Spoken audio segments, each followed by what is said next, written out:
Hello, it's Virginia Nebel. I'm so excited to walk through all the goodies in your Create and Inspire attendee kit. I'm sure the first thing that you saw when you opened your event box was that gorgeous 8.5 by 11 album. I'm going to set that aside and talk about that later, but first let's dive into all the pretty embellishments and papers in the rest of the kit. The plan for the album is to create 5 double pages, each one celebrating the amazingly talented and inspirational designers that you'll be meeting this weekend. At the top of the pile of the ephemera, we have Paige's Bloom Street Floral Die Cuts package. Next, we have Amy's Picnic in the Park foam thickers, Heidi's Art Walk sticker booklet, and Vicky's chipboard elements from Let's Wander collection. I'll quickly run through the papers. We have 2 from Art Walk, 3 sheets from Never Grow Up, 3 from Let's Wander, 4 papers from Bloom Street, and just a quick note that paper number 20 here is actually in Paige's class kit. So that extra paper number 20 in her class kit actually belongs in the attendee kit.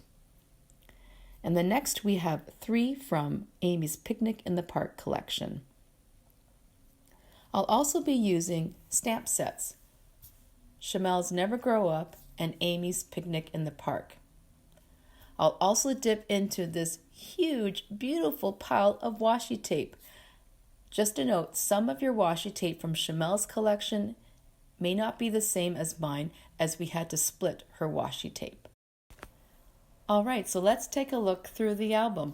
The first page is the event title page, and it's meant to house that 5x7 glossy card that you received in your event box so that you could take it in and out of this page if you want to reread the details. I also want to be sure to include all the different ephemera pieces from all the designers onto this page to celebrate them together. Here's the first set of double pages. It features Heidi's Art Walk collection. I do want to mention that for each of the double pages, I do mainly use the papers from the designer's collection, and I mix and match the ephemera pieces. Here's a double featuring Chamel's Never Grow Up collection. Very fun and whimsical. I used her speech bubble stamps to highlight some foam phrases, and I added some machine stitching to the negative white space. You could definitely add your own mixed media splash techniques or add in some enamel dots or sequins from your stash. All of those things can add interest to the negative white spaces. Here is Paige's Bloom Street collection with all the glory of her florals. I would make a suggestion. I use her floral pieces in the next few pages sparingly, so I would suggest finishing those pages and then coming back here to embellish the entire double page with the rest of the floral pieces. Here is Amy's Fun Picnic in the Park collection. I fussy cut out a bunch of hearts and added her rainbow of happy foam icon elements. Here is Vicky's beautiful Let's Wander collection. I love that sunburst paper, and I accented the rays by machine stitching in between them. I fussy cut out some of her 3x4 cards. I cut out the centers to make them into photo frames. Also added some machine stitching in the negative white space. So this completes the review of the 5 double pages that I've designed to celebrate these amazing product designers. And of course, there were leftovers, and I created 6 single pages as a bonus. I reordered them and how they appear in the album, so some of them appear to be doubles. So whether you want to use them as singles or doubles, it will work either way. One last tip I'd like to share with you before I go is how to create an album dust cover.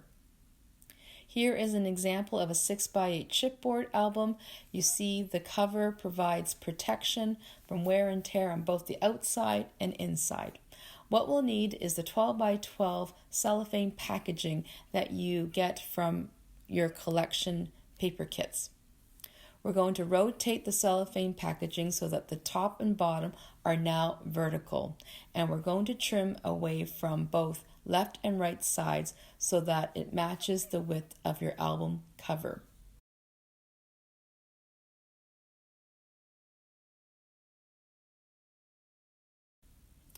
Once you've trimmed it down to the right width, you're going to slip the cellophane over the front of the cover and then pull it tight along the bottom and then secure it tight on the inside cover.